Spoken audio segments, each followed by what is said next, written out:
kakak gue masih jam 7 itu belum azan isya, nelpon lagi. Akhirnya gue ke rumah kakak gue, itu ngelihat momen dimana orang kesurupan pertama kali itu ngeliat kakak gue ngebenturin kepalanya. Gue nyampe, anak-anaknya udah nangis, kakak gue udah ngebenturin kepalanya. Ketepuk. Iya, dan gue cuman kayak, aduh siapa sih, perbuatan siapa sih. Nah, sampai ada momen kita lagi keluarga ngobrol, itu keponakan gue yang nomor 2 teriak dari kamar, tolong. Refleks lah, buka pintu. Kakak gue nih, si Mbak Fitri ini buka pintu, anaknya tuh posisinya udah di depan kaca kakinya. Hah? Udah ketarik, padahal posisinya tuh agak jauh, tapi itu udah ke situ kakinya, jadi udah ngangkat. Kaget kita, ih kok parah ini. Udah kita gelar doa bareng sini ya, pada wudhu dah sana. Wudhu akhirnya di rumah kakak gue, sholat di situ baca doa. Dengan hal yang sama kakak gue teriak-teriak, itu malah ketawa-tawa. Di situ momen dimana ngasih tahu kalau bisa lu berhenti, lu udahan aja udah properti, gak usah lu lanjut. Gua nggak mau pergi kalau belum ada yang keluarga lu ngeganggu usaha gua. Ini masih nih dijagain nih sama tetangga, sama ustadz, Pak RT, takutnya kesurupan lagi. Oke. Nongol tuh perempuan, cuman ngebelakangin. Jalan itu mah sambil jalan, tiba-tiba ada aja ke arah kamar mandi, badannya ya miring, jadi ngebelakangin, dia miring gitu jalannya, ngegeser sedikit, ketawa.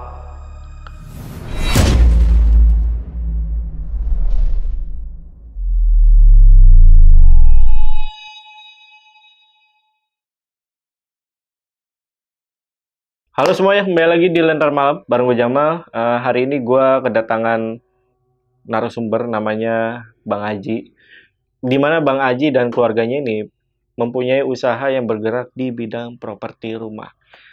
Nah, suatu ketika keluarganya Aji ini mendapatkan teror yang menurut gue itu cukup mencekam, yang terjadi di kantor pemasarannya si bidang properti ini. Bahkan gangguan atau terornya itu sampai ke rumah keluarganya Bang Aji ini. Hingga akhirnya keluarganya dan juga Bang Aji pun memutuskan untuk tidak melanjutkan usaha propertinya. Karena jika dilanjutkan, akan ada satu orang dari keluarganya yang meninggal dunia. Nah, gimana cerita lengkapnya? Mari kita bahas di Saksi Misteri by Lentera Malam.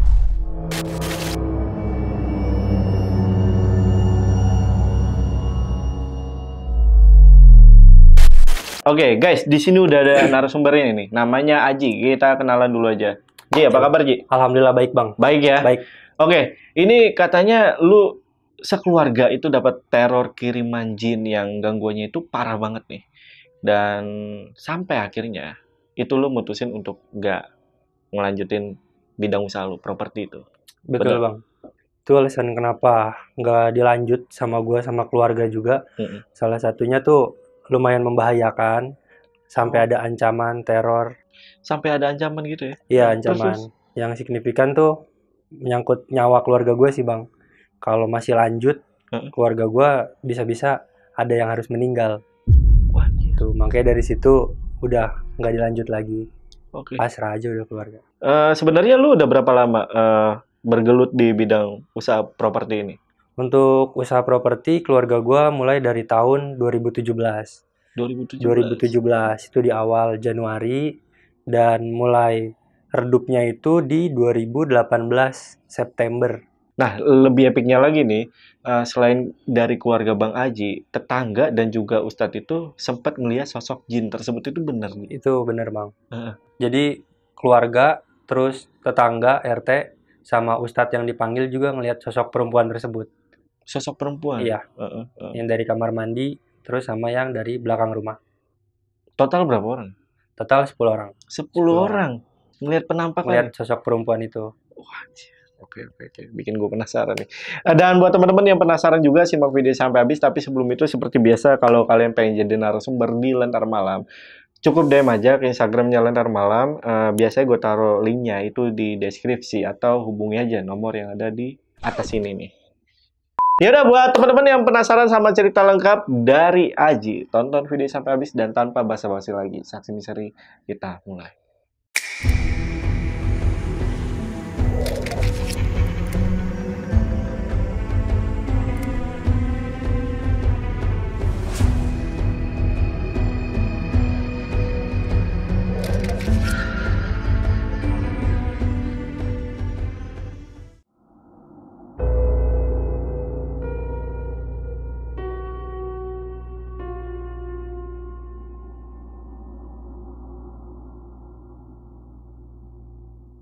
Jadi untuk cerita awalnya bang, keluarga gue tuh punya usaha properti baru pertama kali sih berjalan tuh di tahun 2017.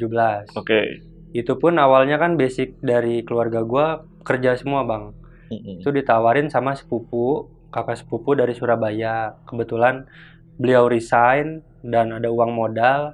Akhirnya gimana nih, daripada uang modalnya habis, diputar aja jadi usaha. Akhirnya keluarga rempukan.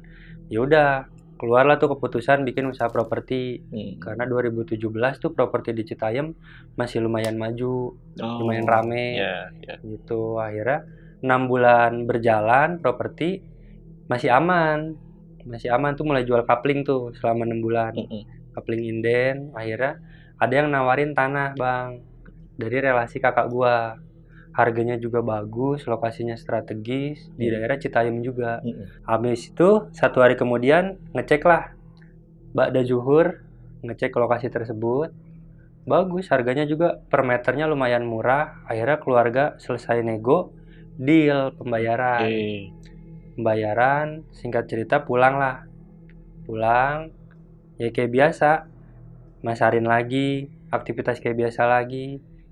2 hari kemudian setelah dari lokasi tanah tersebut, ada telepon dari pihak calonnya tuh sama relasi kakak gua, ngabarin kalau tanahnya tersebut ada sedikit masalah, ada trouble.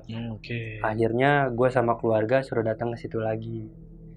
Kita udah meluncur ke lokasi, di sana udah rame, udah ada pihak BPN, terus sama banyak orang, kirain cuma warga doang gitu. Rame-rame apa sih? Akhirnya turun, samperin, ternyata itu suratnya ganda. Surat tanahnya itu. Kaget dong keluarga, kok bisa ganda sedangkan kemarin udah pengukuran. Terus udah lihat surat-suratnya aman. Kok sekarang bisa ganda gitu? Ternyata ada permainan juga di situ dari relasi kakak gua, dari calonnya sama pihak desa di situ juga. Itu. Akhirnya keluarga nggak terima, minta uang balik dong, gimana caranya, karena kan masih anget juga beberapa hari itu waktunya. Minta uang balik, ada sedikit selisih dari pihak relasi kakak gua. Banyak alasan lah, dari yang uangnya ketahan dulu segala macam, tapi keluarga gua nggak mau tahu karena kemarin bayar cash, minta balik juga DP-nya kemarin. Tuh selesai selisih, akhirnya nggak balik full bang uangnya. Gitu. Akhirnya kita baliklah ke kantor pemasaran, rundingan lagi buat cari lokasi baru. Nah, selesai beberapa bulan dapat lokasi baru bang. Itu jaraknya tuh kurang lebih 2 bulan habis kejadian itu dapat lokasi. Lebih deket alhamdulillahnya, nggak begitu jauh lah sama tempat kantor pemasaran. Udah itu berjalan kayak biasa. Itu kurang lebih waktu itu jam 10 malam bang. Jam 10 malam udah selesai aktivitas tuh, lagi ngobrol, kebetulan juga masih ada tukang. Pas banget malam minggu, lagi ngebagiin gaji tukang tuh. Udah nyantai, lagi rokokan, ngobrol sama sepupu. Itu kan model kantor pemasarannya, jadi ruang depan, langsung ke dapur los, manjang. Nah kebetulan belum ada hordeng. Nah lagi ngopi, lagi ketawa-tawa bareng tukang juga. Itu meja kegeser, kret. Ketika hening tuh gua sama kakak sepupu sama tukang juga lanjut lagi ngobrol, tiba-tiba kegeser lagi, cuman lebih kenceng, jeder. Akhirnya ngecek bareng-bareng, itu suara apa ya di belakang, ngecek nggak ada apa-apa. Udah akhirnya tukang juga pulang. Jam 11:30 gue sama kakak sepupu gue kan tinggal di kantor pemasaran situ. Nah tidurlah kita, kakak gue di kamarnya, gue di tempat ruangan admin, gue tidur di situ. Gue tidur, kebetulan juga belum belanja kayak hordeng, belum belanja, jadi masih belum ada hordeng lah jendela. Gue tidur kayak biasa di kolong meja, gelar kasur. Itu lagi YouTubean gue tuh bang. Tiba-tiba di jendela kayak suara kaca digaruk. Gue pikir tetangga karena kan temboknya tuh berdempetan. Ah, gue cuek lah, lanjut YouTubean. Itu suaranya 3 kali digaruk. Itu pasti keinget banget di telinga gue sih, kayak besi diadu ke kaca tuh ngilu banget. Iya. Akhirnya gue lanjut lah tidur. Bodo iseng. Gue tidur, lampu nggak gue matiin, biasa gue matiin. Besoknya pagi, pas selesai ngasih makan tukang, belanja semen, gue cerita ke kakak sepupu gue, nggak digubris. Gue kecewa sih, kayak gue ngedenger lo beneran lo gitu. Lo juga kan ngerasain habis ada meja digeser. Karena soalnya keluarga gue tuh cuek bang sama yang nama kayak gitu. Nggak ada lah gitu. Nah sampai akhirnya gue nggak digubris sama kakak sepupu gue ke kakak gue yang cewek. Mbak, kemarin itu tidur malam kurang lebih tuh jam masih 12:30-an, itu ada suara kaca digaruk. Kakak gue sama, cuman bilang, enggak, tuh kecapean. Namanya kita kerja panas-panasan ya wajar lah. Kadang ada suara-suara aneh, itu kecapean. Udah jangan dirawit. Akhirnya ya udahlah kayak biasa. Gue kayak biasa sore, gue lagi sama teman-teman nih bang di depan kantor pemasaran. Waktu itu kan hari Minggu libur, perumahan tuh properti libur, nggak ada belanja. Gue lagi gitaran, tiba-tiba ada telepon jam 9 malam tuh posisi. Telepon, gue lihat kakak gue kenapa tumbenan. Biasa nggak pernah telepon bang, emang kakak gue tuh kalau udah malam abis maghrib nggak pernah telepon. Nggak gue angkat awalnya, gue pikir iseng kali ngerjain. Terus nelpon lagi, kedua kalinya gue angkat. Kenapa mbak? Bisa ke rumah nggak? Tapi nadanya kayak ngegas gitu, panik. Kenapa emang, bisa ke rumah nggak? Yaudah. Akhirnya gue sama temen-temen tuh langsung ke rumah kakak gue. Karena kan jaraknya nggak jauh-jauh banget, paling cuma 1 kilo. Dari kantor pemasaran, gue ke rumah kakak gue. Ternyata ponakan gue udah pada nangis. Anak kakak gue ini kan ada 3 sama suami, jadi tinggal di rumah itu tuh 5 orang. Gue sampai rumah kakak gue itu kurang lebih jam 10 malam. Gue ke rumah, itu rumah udah gelap, pada nangis ponakan gue. Kenapa mbak? Tumbenan gelap banget. Bukan mati lampu, tapi lampunya pada meledak. Lo emang kenapa? Itu Nela tanya dah. Akhirnya gue tanya ke ponakan gue yang nomor 3. Kenapa kamu ngeliat apaan emang? Itu ada orang, ada perempuan goncang-goncang kaki di atas pintu kamar mandi. Akhirnya masuk lah, gue kan ramean sama temen gue, ngecek. Nggak ada apa-apa, kosong.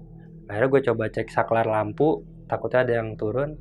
Bener aja, cuman nggak logisnya tuh saklar lampunya turun yang pas di paling belakang itu. Itu kan harusnya kalau nggak ada pemadaman gede, nggak bakal turun tuh saklar. Gitu. Akhirnya nyalain lagi, nyala. Posisi gue masih di rumah kakak gue, rokokan, ngobrol lagi sama abang sepupu gue. Sama kakak gue masih ngejelasin masalah yang penampakan itu. Ngobrol, tiba-tiba itu ponakan gue yang pertama ngedengar suara. Krek, keluarlah dari kamar. Apa? Itu di kamar ada suara-suara. Di mana? Di pintu lemari. Dibuka, nggak ada apa-apa. Nah tiba-tiba nyium lah tuh bau anyir. Baunya nggak enak banget, wangi anyir tuh nggak enak banget. Akhirnya yaudah mungkin tikus kali pikirnya kan. Tikus mati, udah lanjut sini pindah aja. Akhirnya pindah, tidurnya di ruang tengah. Udah dari situ kita lagi ngobrol lagi, lanjut itu ada yang nongol dari pintu belakang. Pertama suara pintu dulu sih, digedor kayak orang mentok pintu jatuh, jeder. Kaget melihat ke arah pintu belakang. Itu tiba-tiba sosok perempuan ngebelakangin, rambutnya lepek, basah.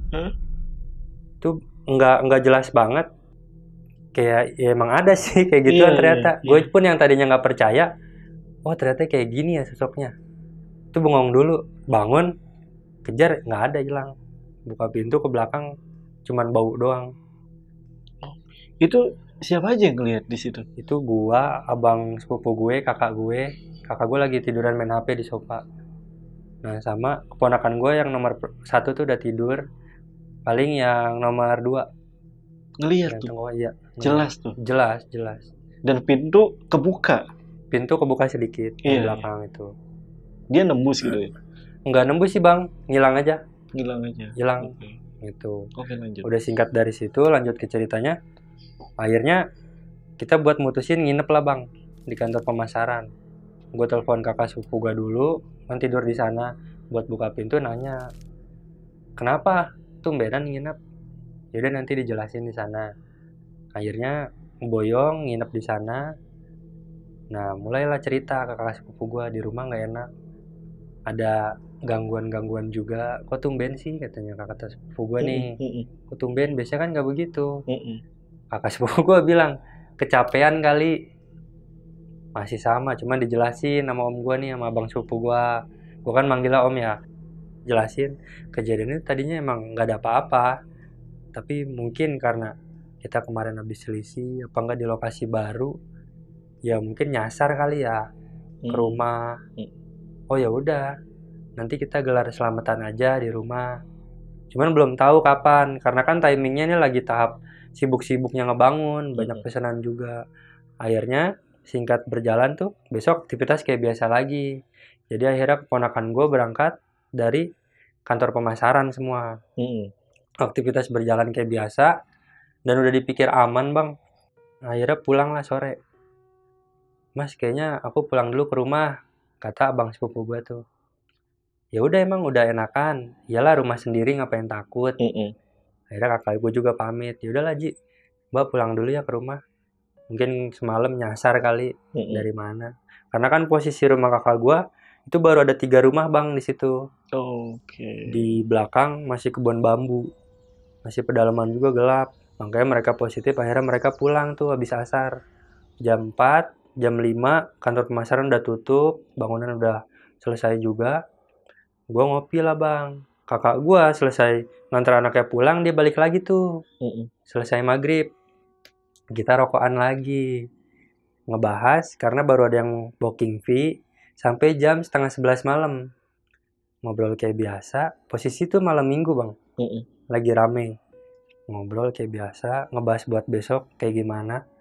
Tiba-tiba, itu kegeret lagi bang. Meja di dapur. Mejanya pakai bale. Geser, itu lumayan kenceng kalau yang itu. Lagi asik ketawa, pret. Loh, kok bisa gitu ya? Cuman positif bang, kita nih keluarga, kirain gempa. Wah, lini kali ya, ada gempa. Akhirnya duduk tuh sebentar, tapi ini bukan gempa. Coba perhatiin, itu tadi meja di mana? Meja kan tadi di pojok. Itu habis meja kegeser, itu keran nyala tuh. Akhirnya ada takut, ada mau kabur juga tuh. Gimana nih ya? Cuman akhirnya kita beraniin buat ngecek bareng-bareng. Ya nggak ada yang nyalain juga bang, tapi tiba-tiba nyala. Akhirnya dibalikin lagi, tuh balik ke posisi biasa, kerannya dimatiin. Yaudah pulang aja yuk, kita kecapean mungkin. Akhirnya pulang tuh 11:30 malam minggu. Udah pulang, kakak gue sama abang sepupu gue kayak biasa. Yaudah mas, masuk. Gue tidur di ruangan admin. Kakak sepupu gue balik ke kamarnya tuh. Kamar kita tuh sebelahan kayak gini. Nah ini kamar mandi. Masuk. Itu udah suara orang jalan. Itu setengah jam gue masuk ke kamar. Berarti di sekitar jam 12:30 malam bang. Itu ada suara sendal. Gue pikir tetangga. Karena kan biasa ronda gitu. Karena komplek. Gue dengerin. Ini bukan tetangga. Sendalnya di dapur belakang, kata gue. Gue mau keluar takut. Akhirnya gue tetap mutusin buat di situ, karena kan gue pikir gue doang nih yang denger. Kalau gue cerita percuma. Nggak lama, ada suara cicak awalnya bang. Tek tek tek tek tek. Kok manjang suaranya, kayak orang ketawa. Jadi makin gede dari kecil, makin gede. Kakak sepupu gue keluar. Ji buka pintu, nggak denger nggak? Kenapa mas? Gue sambil agak ketawa tuh, kenapa mas? Denger nggak? Ada yang ketawa. Iya lah, kirain saya doang yang denger. Ya aku juga denger. Akhirnya gue masuk ke kamar dia berdua tuh. Masuk ke kamar dia berdua, makin jelas suaranya. Soalnya kan kamar dia jendela itu langsung taman, Pak. Oke. Makin jelas. Wah, gimana nih, itu lumayan lama. Itu kisaran sampai jam 2 pagi suaranya tuh. Oke, begitu terus tuh. Iya. Suara cicak, terus seling, suara sendal. Akhirnya nungguin tuh sampai azan subuh kelar baru kita tidur. Oke. Paginya dipanggil lah kakak gua sama bang sepupu gua buat nyari ustad. Udah dari situ, yaudah sekarang maunya gimana? Yaudah nanti kalau emang ada gangguan lagi, baru deh kita panggil cari ustad. Nah, yang inisiatif untuk nyari ustadz itu siapa? Itu dari kakak sepupu gua namanya Mas Ferry. Mas Ferry. Ya, nah bang sepupu gua kan si Mas Den ini kan orangnya kurang percaya sama kayak gitu. Itu yang nginep di itu ya? Yang nginep di kantor pemasaran. Siapa namanya? Mas Denny. Mas Denny, oke. Iya. Nah, kalau akhirnya kakak namanya siapa? kakak Fitri. Fitri, oke. Iya. Nah, akhirnya nunggu satu momen lagi. Kalau emang ada kejadian lagi kayak gini, baru deh kita cari ustad. Akhirnya ya udahlah berjalan kayak biasa. Itu belanja pun jadi kesiangan karena masalah kayak gitu. Belanja bahan. Belanja bahan yang harusnya jam 7 pagi, itu kita mau zuhur jam setengah 11 baru jalan tuh semua tukang makan segala macem. Akhirnya sore jam 4 udah tuh kita tungguin momen dimana ada kejadian lagi nggak nih. Kakak gue pulang, gue pun di kantor pemasaran. Nah ternyata di rumah kakak gue, rumah Mas Denny ini sama Mbak Fitri ini. Di sana ada telepon, Ji tolong ke rumah. Akhirnya gue sama si Mas Ferry ini datang ke sana. Datang ke rumahnya, kenapa? Itu lihat ke belakang, itu bener-bener berantakan, ada tanah.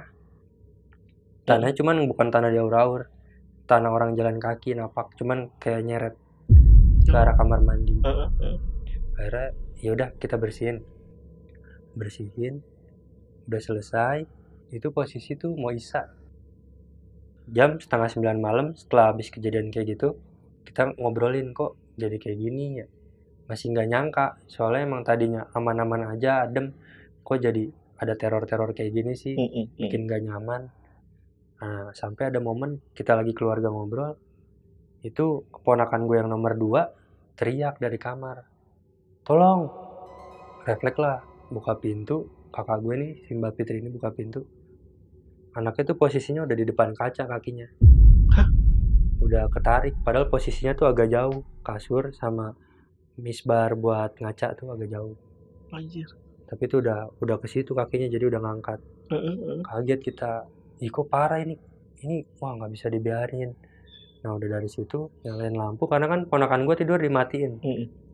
Nyalain lampu, dilihat kakinya itu kayak ada bekas goresan gitu, baret. Kayak digenggam kenceng gitu. Iya, kayak digenggam, gimana sih orang digenggam kenceng gitu. Tapi tipis lah, kayak kegores kaca. Tipis. Aji parah banget. Kayak gitu. Akhirnya dari situlah ya udah, besok cari ustadz, kenalan buat adain selamatan atau gimana di sini, doa-doa. Tapi dari keponakan lu dia bilang apa? Minta tolong dia. Enggak, pada saat itu kenapa tuh? Itu ngelihat ibu-ibu di kaca, perempuan, sosoknya perempuan, setengah parubaya di depan kaca ngeliatin dia. Udah enggaknya segitu, terus tiba-tiba kakinya ditarik ke kaca. Kira sampai kayak gitu ya? Kayak gitu. Terus udah dari situ, udah akhirnya begadang lagi di situ. Begadang. Pas jam setengah 2 malam gantian malah kakak gue yang kesurupan. Lagi ngobrol padahal. Lagi ngobrol tiba-tiba teriak. Kenapa ini gitu. Akhirnya ditanya dong, "Loh kamu kenapa mbak? Kenapa mbak?" Gue juga ikut nanya. Habis teriak, ketawa, matanya hitam putih semua. Itu warning pertama, suruh udahan. Cuman gak ngasih tahu udahan apa gitu. Kalau bisa lo berhenti, gak usah dilanjut.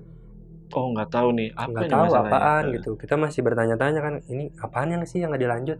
Masih mikir nyasar mungkin nih. Tuh, akhirnya ya udah dibacain ayat kursi segala macam tuh, ya malah ketawa-tawa. Akhirnya keluar sendiri. Balik lagi kakak gue udah lemes segala macam tuh. Akhirnya tidur, selesai subuh tidur, selesai zuhur itu nyari ustadz. Nyari di kampung-kampung kenalan, kebetulan dapet tuh satu ustadz. Akhirnya diadain lah situ doa segala macem, nah buat ngusir segala macem. Dan ada satu momen dimana lagi dikasih air doa, itu airnya malah kayak jadi darah, cuman beberapa tetes doang. Itu posisinya di kamar, terus sama di ruang tengah. Merah sih, merah, cuman bau anyir. Terus ustadznya ngasih tahu, ini ada kayak gini. Cuman kita masih kayak, masa sih, nggak ada loh selama ini gitu. Ini ada kayak gini nih, maksudnya apa nih? Darah. Iya. Darah Maksudnya dari apa? air doa. Gitu. Nah ustadz itu nggak ngasih tahu Ada ini apanya? karena apa Iya. penyebabnya gitu. Cuman keluarga masih kayak, kok nggak nyangka ada sih kayak gini ya. Ya udah tolong dibersihin aja pak. Akhirnya dibersihin, mau maghrib pulang. Udah di situ benar-benar pusing, bingung, ini kok malah jadi berantakan. Usaha yang harusnya lancar kok malah jadi kayak gini gitu. Udah berlanjut, itu sempat adem seminggu. Habis kejadian gitu, maksudnya tenang. Iya. Tenang seminggu berjalan, keluarga juga mulai tenang. Aktivitas lagi. Kakak gue pun yang Mas Ferry ini nggak ada gangguan lagi di kantor pemasaran. Berjalan lagi kayak biasa.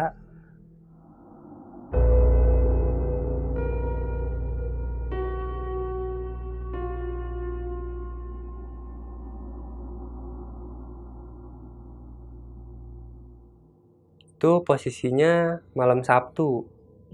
Pas besoknya mau gajian tukang, kita dapat bookingan fee ke-6. Bookingan fee, orang pesan rumah inden yang ke-6. Lagi ngobrol, gue pun lagi ngitung uang booking fee. Udah selesai taruh, itu masih sore, kejadiannya jam 10 malam. Itu suara keran nyala tapi di kamar mandi. Suara orang mandi. Der, posisi ada gua, ada Mas Ferry ini, ada Mas Denny sama Mbak Fitri denger semua. Itu lagi bener-bener fokus, tiba-tiba ada suara orang mandi tuh kayak gimana sih? Ada orang di kamar mandi? Nggak ada, lampunya juga mati. Dilihat, mati kerannya nggak nyala. Terus ditutup, nyalain lagi, pintu diblakin, dibuka, duduk, dengerin, nyala lagi. Di kamar mandi, karena kan posisi bangku sama kamar mandi deket banget. Itu jelas banget. Itu diperhatiin tuh ya? Iya, kita lu liatin tuh ya semua. Kita semua ngeliatin ke situ. Nah itu nyala. Bener nyala, airnya keluar. Nyala ya. Udah dari situ makin bingung. Kalau emang ada orang yang iri, apa kiriman dari siapa gitu. Di sini lu baru ngeh nih. Iya. Yang ngeh nih Mas Ferry ini. Sama Mas Denny ini. Dari siapa kalau emang ada kiriman. Karena kan emang nggak pernah gimana-gimana. Ini pertama kali properti. Gitu. Akhirnya dari situ, ya udah matiin kerannya. Sama si Mas Denny ini dimatiin kerannya. Lanjut duduk. Itu sama-sama bengong, nggak ngobrol. Bengong tuh sambil kita mikir masing-masing kok bisa ya. Gue pun posisinya di situ kan baru banget lulus bang. Sekolah tuh. Itu bener-bener kayak gini ya rasanya. Diteror ya nggak tenang. Gue kalau bisa nggak inget itu lagi sih, gue pengennya itu. Soalnya kejadian nggak enak banget. Berarti keran itu diputer tuh ya? Diputer, benar-benar diputer. Iya. Nggak cuma di situ doang terornya. Kita lagi bengong, itu ada si suara cicak. Kan pikir biasa, cicak banyak kan di tembok. Ini kok suaranya kayak orang ketawa tapi berjeda. Terus diem 5 menit, nongol lagi. Terus mulai di situ yang bikin nggak tenang, ada suara burung apa sih kalau orang mau mati tuh, ada burung kayak gitu. Ya udah kita pikir ya udahlah biasa aja lah. Satu momen yang benar-benar kita bikin itu kabur semua, itu panci dibanting. Lagi bengong, masih pikir positif tuh, itu mungkin suara cicak, udah biarin. Kalaupun suara orang ketawa paling yang di depan. Panci dibanting, jeder kayak orang marah. Itu di situ langsung kayak, ayo pulang buru-buru. Yaudah yuk, gue masuk ke ruangan admin, tempat tidur, gue gelar kasur. Kakak sepupu gue si Mas Per ini masuk kamarnya, dan abang gue si Mas Den ini sama Mbak Fitri pulang ke rumahnya. Sama gue dengerin tuh sampai jam 3:30 pagi kayak gitu. Dan gue nggak tidur itu si Mas Peri ini juga kakak sepupu gue nggak tidur juga. Subuh kita mau keluar sholat subuh, itu keluar kamar sama-sama kayak saling lihat, parah ya. Udah kayak gitu ambil wudhu. Itu pagi jam 6:30 pagi ngopi, bener-bener cuman tatap-tatapan doang. Yang biasanya tadinya ngobrol ketawa-tawa, bener-bener stres banget. Berjalan lagi hari Senin kayak biasa aktivitas, itu ngejedanya per hampir seminggu. 4 hari kemudian kita aktivitas kayak biasa di hari Senin. Aktivitas, gue belanja, gue masih inget banget lagi belanja semen. Sore pulang kayak biasa, kakak gue masih jam 7 itu belum ajan isya, nelpon lagi. Gue udah apal nih karena kejadian itu, capek banget gue. Akhirnya gue ke rumah kakak gue, itu ngelihat momen dimana orang kesurupan pertama kali, itu ngeliat kakak gue ngebenturin palanya. Gue nyampe, anak-anaknya udah nangis, Mas Denny juga udah kayak cuman, kok kayak gini sih, ngeliatin kakak gue doang sambil megangin. Kakak gue udah ngebenturin palanya ke tembok.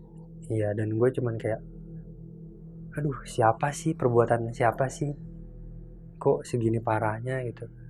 Akhirnya kita narik bareng-bareng tuh kakak gue naik ke kasur soalnya.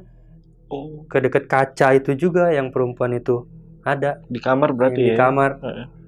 Narik itu benar-benar kuat buat tenaganya. Tarik, bawa ke ruang tengah. Dia sadar tuh, soalnya itu pun ditariknya kita banting refleks, saking udah capeknya. Udah selalu deh mau kayak gimana. Kakak gue nunduk ketawa, terus keluar. Dia mulai sadar, tanya, Mbak kenapa sih Mbak? Gak tahu gue kenapa emang. Lu tadi kesurupan. Enggak. Gue cuma ngerasanya ada orang gede tinggi, gue lagi diinjak sama dia. Gue nggak bisa gerak, nggak bisa ngapa-ngapain gitu. Serius Mbak, lu kesurupan, kepala lu dijedot-jedotin ke tembok. Dan itu posisinya emang udah bengkak, berdarah, memar. Dia nggak ngerasa kesakitan. Itu lu nggak sakit? Enggak. Dia lihat berdarah.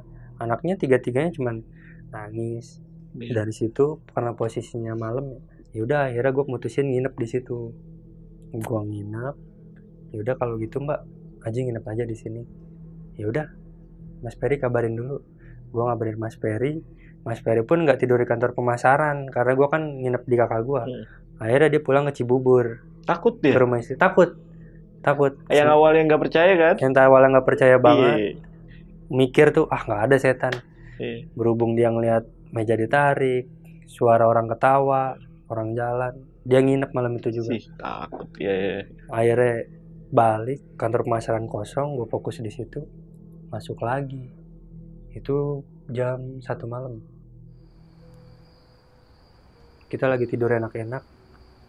Kakak gue tiba-tiba loncat ke arah wastafel cucian piring kan tinggi. Kita tidur kan di ruang tengah rame-rame jadinya. Dia bangun, gue nggak ngeh. Ngehnya tuh dia narik selimut, kan ketarik gue. Tiba-tiba loncat, ketawa-tawa. Gue bangunin om gue. Om bangun om. Akhirnya si Mas Den ini bangun. Loh astagfirullah ya Allah. Itu saking kita udah bener-bener capek. Itu ponakan gue yang tadi tidur langsung bangun, duduk, udah pasrah. Ya Allah, itu pas kakak gue ketawa, itu lampu meledak. Cuman nggak besar banget. Pertama kamar mandi, terus kamar depan, yang disisain tuh cuman ruang tengah sama deket meja makan, deket dapur. Itu lampu yang nyala. Dep. Yang gue bingung setiap kejadian kayak gitu, ini tetangga nggak ada yang pernah denger. Gue ngerasa kayak, gue sampai ngomong ke Mas Den ini, tetangga nggak ada yang bangun apa ya kita kayak gini. Gue nggak nyangka. Ya emang bener kita doang yang denger. Padahal keras banget tuh suara ketika Mbak Fitri itu kesurupan ya. Banget, namanya orang teriak. Iya. Kenceng banget. Apalagi lampu padam. Udah dari situ kita susah di situ buat nyuruh turunnya segala macam. Loncatnya pun tinggi banget. Udah dari wastafel loncat lagi ke bawah. Udah dibaca-bacain malah ketawa, malah dibener-benerin surat ayat kursi. Malah ngebalik-balikin. Akhirnya telepon Ustadz yang kemarin. Sempetnya ada rasa kayak nggak enak karena malam posisinya kan, takut ganggu waktunya. Itu akhirnya di jam 3 pagi nelpon ustadznya lagi. Untungnya tuh ustadznya juga punya firasat. Dia mau ngabarin, cuman takut dibilang seujon apa so tahu. Dia nungguin telepon dari keluarga gue juga ternyata. Di jam 3 pagi itu. Akhirnya ditelepon ustadznya baru selesai sholat malam juga. Dateng akhirnya. Dateng jujuk-jujuk bawa motor Supranya tuh. Buka gerbang. Kayak biasa ya, kayak kemarin ya. Iya Pak Ustadz, saking udah biasanya. Soalnya kan udah dipanggil ke rumah hampir 3 kali itu bang ustadznya buat ngatasin kayak gitu. Ke rumah dibacain sama ustadznya ayat kursi, bacain yasin, itu malah ketawa-tawa, malah dibalikin si ustadz ya. Iya, malah ketawa. Di situ momen dimana ngasih tahu kalau bisa lu berhenti, lu udahan aja udah properti, gak usah lu lanjut, lu ngeganggu usaha gua. Ada momen dimana dia cerita kayak gitu, kita kaget, loh kok ada kayak gini sih. Ustadz cuman bilang, emang bikin masalah apaan? Ya kita keluarga ngejelasin, nggak ada masalah konflik atau apa sama orang. Udah dijelasin, sama ustadznya akhirnya dikeluarin, tetap nggak mau. Sebelum ada yang meninggal, salah satu dari keluarga gua. Ingat gak lo kata-katanya? Ingat. Gimana tuh kata-kata? Gua nggak mau pergi kalau belum ada yang keluarga lu. Lu kalau nggak, ya lu minimal tinggalin tuh usaha tanah. Tapi suaranya double, 10 kali lipatnya suara cowok, gede banget. Itu gue sampai dibilang mau nangis. Ya mau nangis juga, tapi di satu sisi ini kakak gue kesurupan, bingung, campur aduk di situ. Akhirnya sejam tuh kayak gitu, dikeluarin lah, dipaksa. Itu pun dikeluarinnya benar-benar ditampar sama ustadz tersebut, ditampar, kasih air doa, suruh minum, keluar. Kakak gue benar-benar kayak orang gitu, lemes, benar-benar udah pucat mukanya seketika. Yang tadinya fresh, itu matanya emang agak hitam tadinya, itu langsung lemes, pucat. Akhirnya pagi sempat dibawa ke klinik, udah rada terangan tuh, setengah 6 pagi. Gue juga selesai sholat subuh jadi pada kesiangan, bawa ke klinik. Dan diagnosa di klinik pun nggak ada kayak depresi apa gimana, normal.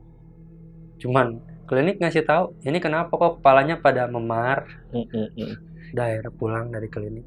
Gimana nih mbak, gue udah capek, udah pasrah, nggak tahu mau gimana lagi, kakak gue bilang gitu.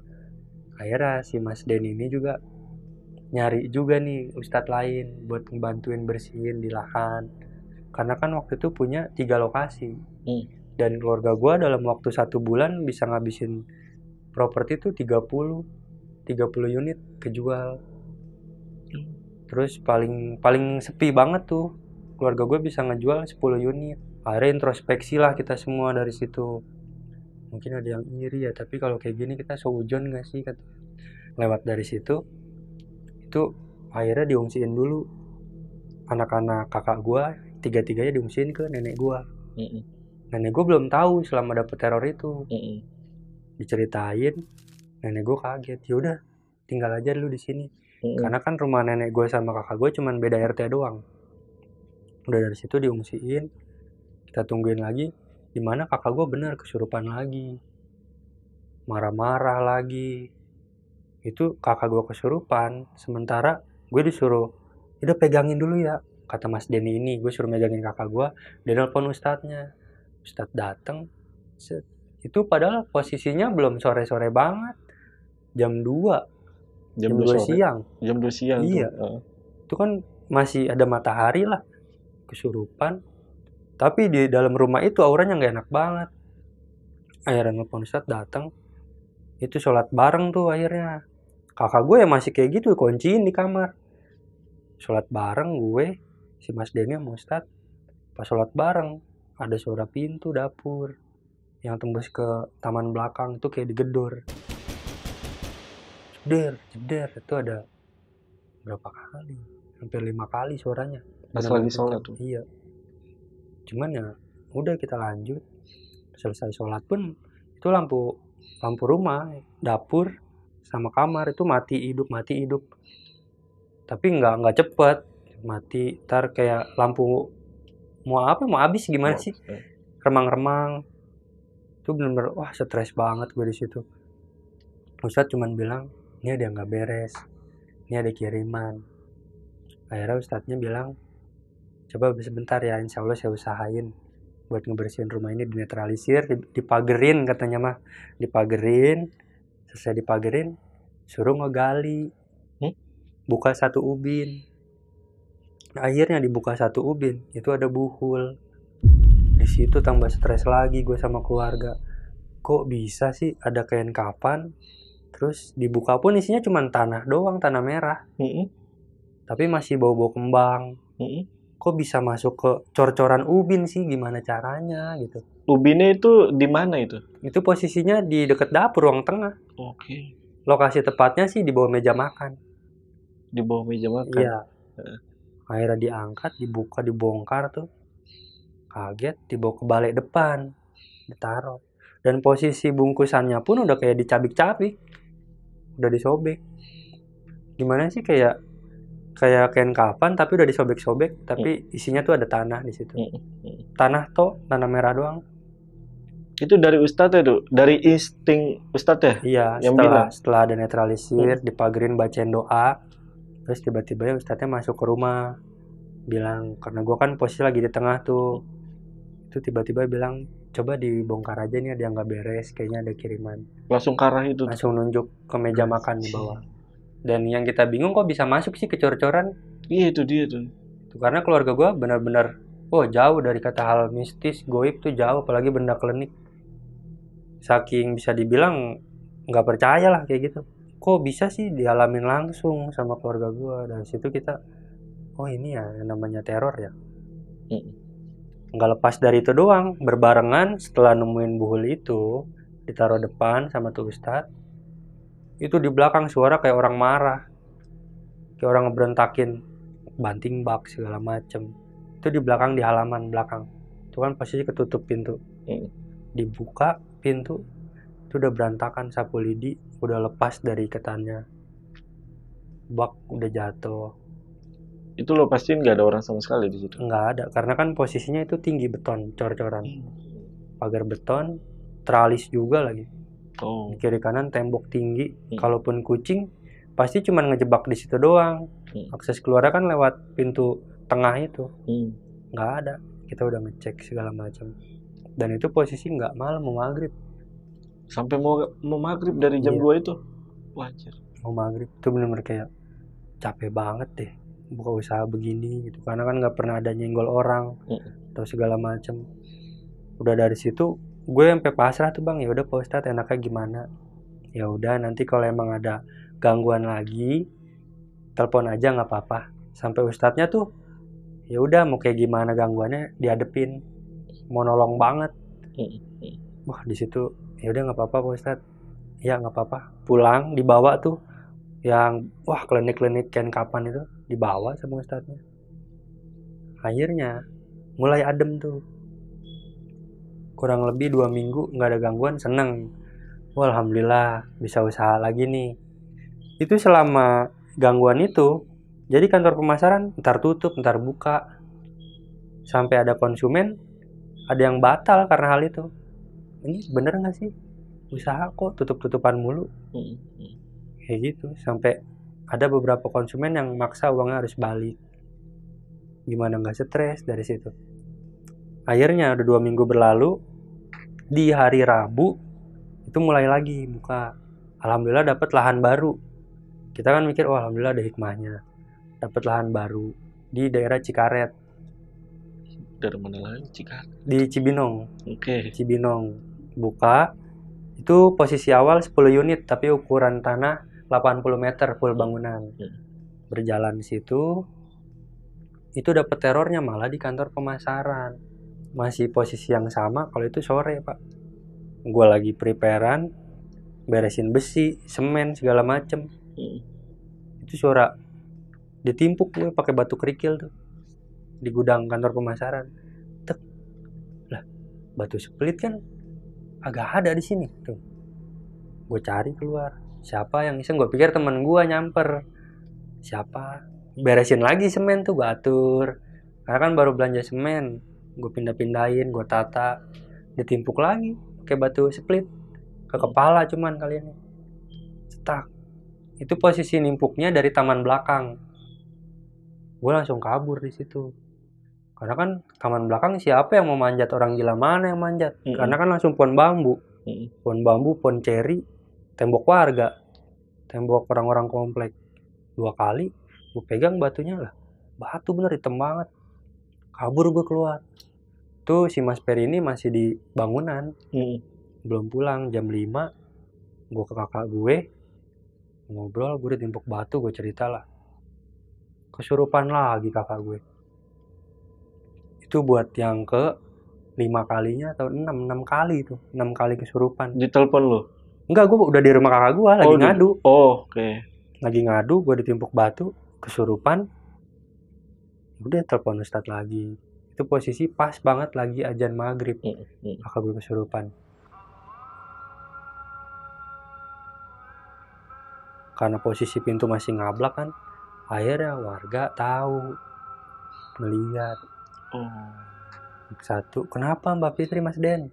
Nanya nih ke abang sepupu gue. Ini Pak, kemasukan. Astagfirullah, dateng lah, manggil RT. Mulai rame tuh. Ustadz dateng, udah kurang lebih tuh 10 orang tuh isi tuh di rumah kakak gue. 10 orangan. Ya udah kalau bisa mah nih kita sholat bareng kata Ustadznya. Udah kita gelar doa bareng sini ya. Pada wudhu dah sono. Wudhu akhirnya di rumah kakak gue. Pada pulang tuh ambil sarung, sholat di situ, baca doa. Lagi baca doa begitu. Sama Pak, pintu digedor juga. Pintu belakang tuh. Der. Tapi agak lama jedanya, kurang lebih 10 detik. Per 10 detik digedor. Sama, dengan hal yang sama kakak gue teriak-teriak. Lagi sholat, teriak-teriak. Itu minta udahan. Udah berhenti. Gue bilang berhenti. Yang ada, gue ambil salah satu nih anak lu ya. Apa enggak dari lu gue ambil. Suaranya masih sama kayak gitu. Dikeluarin sama Ustadz, baca-baca doa. Akhirnya dibacain rotib. Itu teriak-teriak. Keluar. Udah dari situ, udah ngungsi lagi ke rumah nenek gua. Warga pun akhirnya jadi ngeliat di situ. Oh ternyata kesurupan ya. Setelah kesurupan itu, anaknya udah diungsiin. Ini masih nih dijagain nih sama tetangga, sama Ustadz, Pak RT. Takutnya kesurupan lagi. Lagi dijagain di bangku kayak gini nih, kakak gue didudukin. Lagi dikasih minum. Nongol tuh perempuan. Cuman ngebelakangin. Jalan itu mah sambil jalan. Tiba-tiba ada aja ke arah kamar mandi. Badannya ya miring. Jadi ngebelakangin, dia miring gitu jalannya. Oh, ngegeser gitu. Iya, itu. Ya kayak ngegeser kan ya. Terus. Itu pada ngeliat tuh. Gua buat nginget itu serem banget sih. Gua kalau bisa mah gua serem sih Pak itu. Rambutnya lepek, bau banget, bau anyir. Sampai tetangga juga bilang bener-bener istighfar banget situ tetangga. Itu lama Pak. Apanya? Dia munculnya begitu mulu. Oh, lama. Balik gitu? Iya, nggak bolak-balik, jadi ngegeser sedikit, ketawa. Terus balik lagi ke dekat meja makan. Itu hordeng tuh bener-bener kayak nggak ada angin, padahal ada kipas segala macem. Berhenti semua, kayak nggak ada udara masuk, ngap. Untungnya keponakan gue udah di rumah nenek gue semua. Tapi nggak ada yang kabur itu warga? Kan ramean. Pintu juga kan, pintu depan kebuka. Tapi nongol, posisinya tuh dia nongol. Selesai azan maghrib. Itu benar-benar ngelihat semua? Ngelihat. Sampai abang gue nih, yang si Mas Den ini, abang sepupu gue, udah pasrah. Ya udah kalau emang mau diambil salah satu, gimana aja aku pasrah sama Allah. Ya. Saking capeknya itu malam ke-8 itu parah banget. Akhirnya Ustadznya karena dia udah preparean, ambil botol, dibacain segala macem, meledak, pecah botolnya. Dar, botol beling tebel, tebelnya tuh sebotol bintang, mungkin tebel yang hijau itu tuh. Tebel itu bisa pecah, benar-benar pecah di tangannya. Tuh dia kena serpihannya, gue ngelihat. Makin abis Isya makin parah. Udah dari situ, ada botol lagi nggak, Ustadz nanyain. Bacain air doa. Tuh kakak gue masih posisi di bangku lemas gitu tiduran. Itu masih ketawa aja udah di kamar mandi. Ya warga udah bawa sapu lidi, udah dikeprakin, dilempar. Pindah-pindah jadi dari pintu belakang nih, ngebelakangin ke kamar mandi gini miring.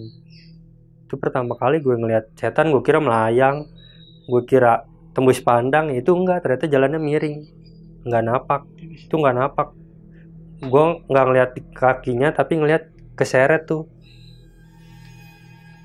keseret bajunya. Si kainnya itu. Kain, bukan kain sih Pak, itu mah bisa dibilang tipisnya tuh kayak tisu, tipisnya tipis banget. Kayak gitu. Baunya ya Allah, ada lepek soalnya rambutnya. Basah kayak orang habis mandi cewek. Tapi modelan cewek-cewek keriting. Nah, itu warga udah ngelemparin bawang, ketawa, hilang, ada di kamar mandi. Itu kamar mandi pintuan dari kayu tuh. Jadi ngegerak kayak ketiup angin, padahal nggak ada angin. Tuh hilang lagi, ada di kamar. Itu ya warga jadi rame aja di dalam rumah tuh. Ntar ke kamar sampai berantakan tuh. Ntar pindah lagi tuh pintu belakang. Selama itu? Lama, itu lama. Dia minta tetap berhenti. Suaranya gede banget. Ini kali ini yang mengeluarkan suara itu bukan dari Mbak Fitri, enggak, tapi dari dia langsung nih, sosok ini nih. Iya, si Mbak Fitri itu kan udah lemas banget udah. Iya. Itu dari dia, tapi ngebelakangin. Iya, dia ngomong tuh. Iya. Iya, anjir. Tapi suaranya kayak benar-benar lu ngedenger disetelin sound bass nih, tapi masuk ke dada gimana sih? Itu rasanya kayak gitu. Mana posisi lampu belum diganti semenjak yang habis pecah. Jadi ya masih gelap itu, jadi malam. Untungnya banyak warga, udah dari situ sama Ustadz dipagerin lagi. Keluar dah tuh, hilang. Jam 11:30 malam udah, alhamdulillah ada tuh. Itu lama banget, pengalaman paling gak enak di keluarga gua. Kok bisa ya? Akhirnya ini diliatin loh sama, bentar ya, karena gue penasaran, ini diliatin loh sama banyak orang tapi penampakannya nggak hilang-hilang gitu. Iya, gue juga ya pertama kali ngalamin itu. Keluarga sih, bukan gue doang, keluarga. Udah dari situ keluarga mutusin buat ngejual itu rumah. Ya udah, kalau emang nanti Mbak Fitri sembuh, kita udah adem nih keluarga, kita jual aja ya rumahnya, kita hidup baru aja. Mungkin ada orang yang hatinya berat kali kita usaha kayak gini. Udah akhirnya secara ya kurang ikhlas juga Pak, soalnya kan itu rumah pertama gitu, gue sekolah di rumah itu juga tinggalnya. Sampai dapat kerjaan, sampai buka usaha bareng sama keluarga di rumah itu, harus dijual. Akhirnya Ustadz pun udah ngasih tahu, ini insya Allah nggak bakal ngeganggu, udah dikeluarin. Itu sembuhnya Pak, disiram pakai air pandan sama air doa. Terakhir tuh disiram, dihilang dah tuh. Warga juga nyari, nungguin tuh di situ habis kejadian itu, nungguin sampai mau nyubuhin, nggak ada, udah pulang akhirnya tuh. Tapi posisi Ustadz sampai pagi nemenin, sampai jam 7 pagi itu. Ngajak ngobrol, yang sabar ya. Emang namanya usaha yang ngasih pencerahan dah. Udah dari situ gue telepon ke Mas Peri ini. Karena kan posisi semenjak habis ada teror nih, Mas Peri jadi jarang ke kantor pemasaran. Jadi yang lola ya gue sama si Mas Denny ini di kantor itu. Gue telepon, bilang kalau rumah ini kayaknya mau dijual, bisa nggak main ke kantor pemasaran. Akhirnya ya udah, paling nggak sekarang, nanti ya habis zuhur kita kumpul. Itu udah hari ke-9 habis zuhur kumpul di kantor pemasaran, udah ngomongin mau jual tuh rumah. Ya udah akhirnya dijual murah, tapi dengan catatan kita harus selesaiin dulu nih pesanan konsumen. Akhirnya setelah 3 bulan tuh kita hidup benar-benar alhamdulillah tenang. Nah, masuk ke 4 bulan itu lagi ketawa-tawa nih, karena udah tinggal 2 unit lagi selesai tahap pembangunan. Lagi ketawa-tawa, suruh ngambil semen di Cibinong sore tuh. Habis asar gue berangkat sama mandor segala macem tuh. Nah kakak gue sama si Mas Denny ini nih di kantor pemasaran gue berangkat pakai mobil bak. Gue lihat ini gudang semen pantas dijual murah, soalnya gudangnya benar-benar terbengkalai banget. Udah, nggak layak kali, pintu bekarat rolling door-nya. Akhirnya, gue nyuruh mandor, bang lu duluan dah bang, buka bang. Gue takut gitu gue.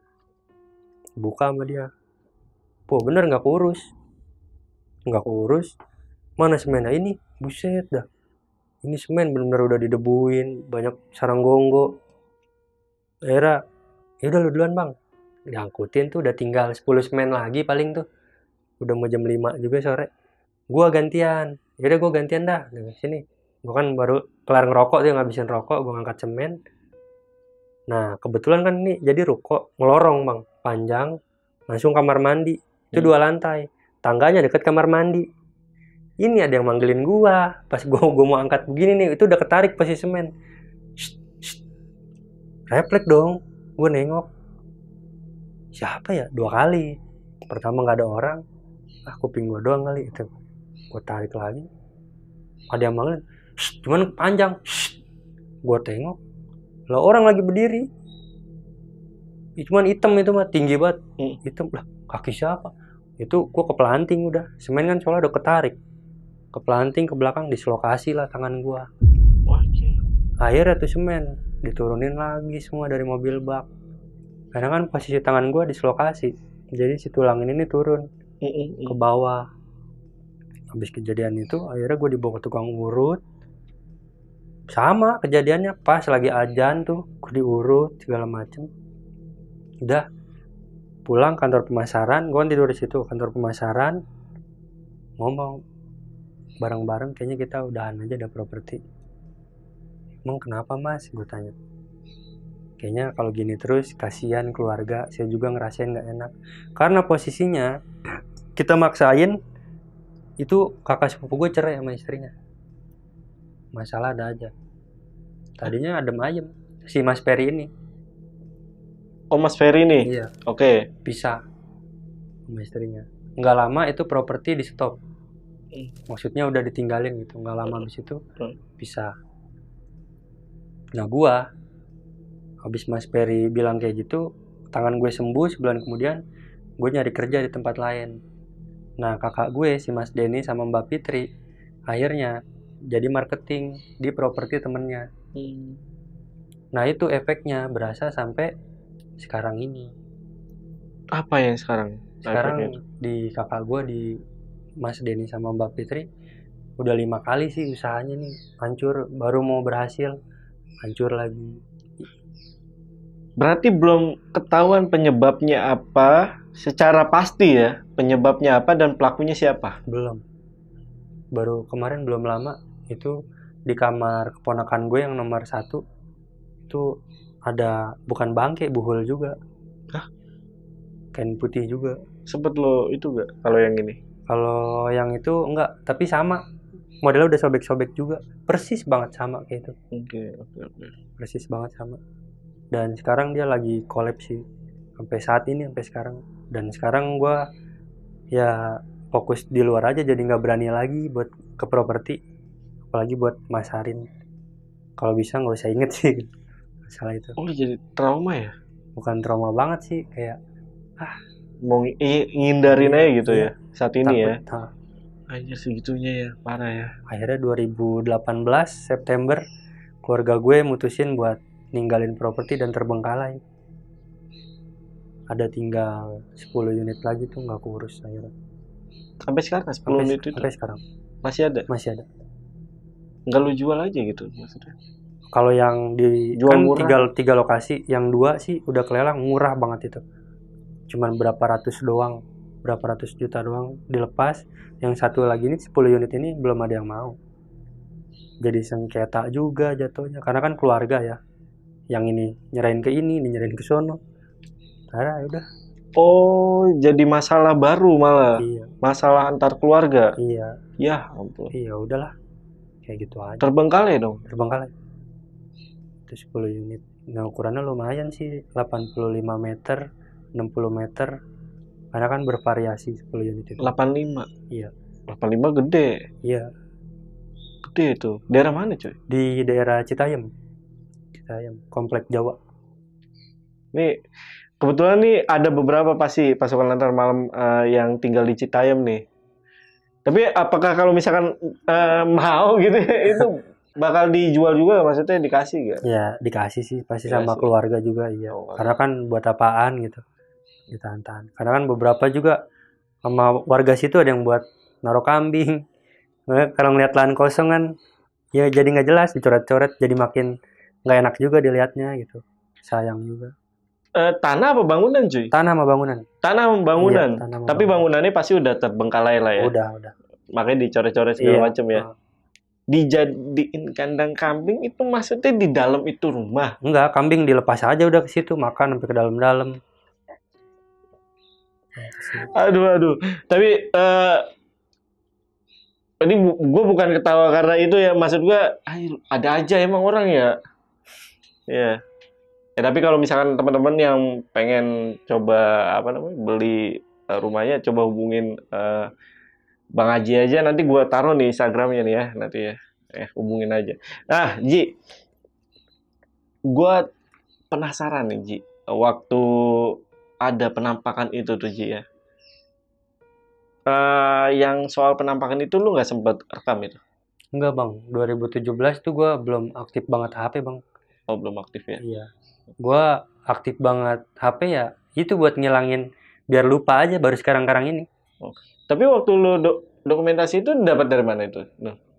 Itu dokumentasi dari HP kakak gue. HP kakak lu? Iya. Oh ya udah buat bukti aja gitu ya? Mungkin ke keluarga itu gitu? Ke Ustadz. Ke Ustadz? Iya. Oh. Waktu itu. Sama ngirimin ke nyokap kan lagi di Ternate. Ngirimin ke sana. Apa pendapat nyokap? Nyokap waktu itu bilang, ya udahan kalau bisa jangan usaha yang kayak gitu. Karena kan pertama resikonya gede, uangnya juga gede. Karena kedua, ya secara singkat keluarga gua kan bisa ngabisin properti 20 unit sebulan. Ya lumayan cepat. Itu cepat. Jadi bikin orang iri di situ sih. Jadi nyuruh tinggalin kalau nyokap. Aduh enak banget itu ya. Properti itu bisnis yang paling menjanjikan lah. Iya emang kalau dilihat. Iya. Tapi prosesnya benar-benar ngeri. Nah Ji, ini gue lanjut nih pertanyaan. Pada saat itu keponakan lu umur berapa nih Ji? Kalau yang 3 ini, yang pertama itu waktu itu SD kelas 2 SD usianya tuh kurang lebih 9 tahun. Yang 2 ini Sandi cowok, waktu itu usianya masih di 6 tahun. Nah, yang Naila ini masih kecil waktu itu, umur 3 tahun setengah. Yang diseret itu tadi umur berapa? Sandi, yang masih kecil itu ya. Yang kedua ya? Yang kedua, yang cowok. Yang diseret. Oke. Nah, tadi gue sempat maksud dari baca surat dibalik-balikin gitu, itu maksudnya gimana tuh? Oh iya, itu jadi pertama kita lagi sholat bareng, itu surat Al-Fatihah yang dari awal kan udah mau terakhir tuh dibalikin lagi. Kayak contoh Bismillahirrahmanirrahim, Alhamdulillah, terus balik lagi ke Bismillah, dibikin keder lupa gitu. Terus udah dari situ baca ayat kursi, malah setannya ikut baca balik lagi, ngebalikin lagi ayat kursinya, lebih fasih kayak kol-kola tajwidnya. Dibenerin, dikoreksi. Iya, dikoreksi semua. Kalau yang lagi sholat bareng itu dibikin lupa suratnya gitu. Si imamnya? Imam semua ya. Sampai kita tuh 2 kali. Lu ngerasain lupa juga? Iya, 2 kali ngulang kita semua. Kejadian yang dialami sama keluarga lu itu berawal dari mana? Pertama, kalau asumsi gue bang, dari selisih karena tanah awal yang harganya nggak cocok. Yang sama itu? Ganda itu. Oke. Terus yang kedua, ya dari iri juga sih bang, selisih sama iri. Karena kan rata-rata pengembang itu kan paling bagus setahun tuh 15 unit. Tapi keluarga gue bisa puluhan unit, sebulan tuh udah habis. Iya. Tapi menurut lu apakah ini kerjaan dari satu orang doang atau banyak orang? Menurut gue sih nggak 1-2 orang bang. Tapi gue nggak mau sujon ke arah situ ya. Iya. Tapi ya banyak orang. Berarti memang tetap pendapat lu adalah bermula dari yang selisih paham itu tuh? Iya. yang lu, ya gua bilang sih lu ditipu itu ya. Iya. Dari situ tuh. Iya. Dari yang relasi kakak gue itu. Iya. Iya. Oke. Karena semenjak habis kejadian itu ya nggak muncul lagi. Dia nggak pernah main ke rumah lagi. Biasanya kan geser-geseran uang. Oh, sebelumnya dekat. Sebelumnya dekat 2 tahunan kenal. Teman Iya. marketing tadinya. Dan biasanya kalau ada orang yang sakit hati atau apa, iri segala macam ya, itu kan ada pemicunya. Pemicunya selain dia iri, ada gak sih entah perkataan ketika dalam perselisihan itu atau apa? Kalau perkataan sih enggak bang, karena tipikal keluarga gue lebih kayak pasrah. Oke. Nggak mau nyari ribet. Paling lebih kayak ke irinya tuh lebih cepet laku aja bang. Soalnya pernah ada omongan, lu pakai jin kali cepet banget laku. Padahal enggak sama sekali. Karena basic kakak gue Mas Denny ini emang arsitek awalnya. Jadi pembangunan kita semua bahannya diperhatiin banget. Jadi Kualitasnya narik bagus ya. ya konsumen suka. Lokasinya juga ya konsumen alhamdulillah suka. Itu nggak ada yang namanya pakai penglaris segala macam. Tapi beberapa relasi dari kakak gua mungkin ngiranya kayak gitu karena ada omongan langsung. Kok cepet banget sih dagang rumah? Lu pakai ini ya nyari di mana gitu. Berarti itu masuknya bukan relasi ya, lebih ke kompetitor. Iya, iya. Kompetitor. Iya. Iya. Iya, karena kan sama-sama punya usaha juga. Nah, itu dia. Sama-sama punya Ternyata usaha, ya, sorry. punya usaha juga Iya. dia. Gitu. Tapi dia masih ada usahanya.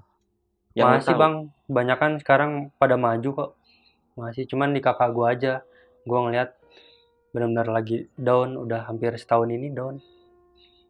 Kompetitor itu dia masih Makin maju, ya. Oke. Ya itulah ya. Padahal bagus banget ya.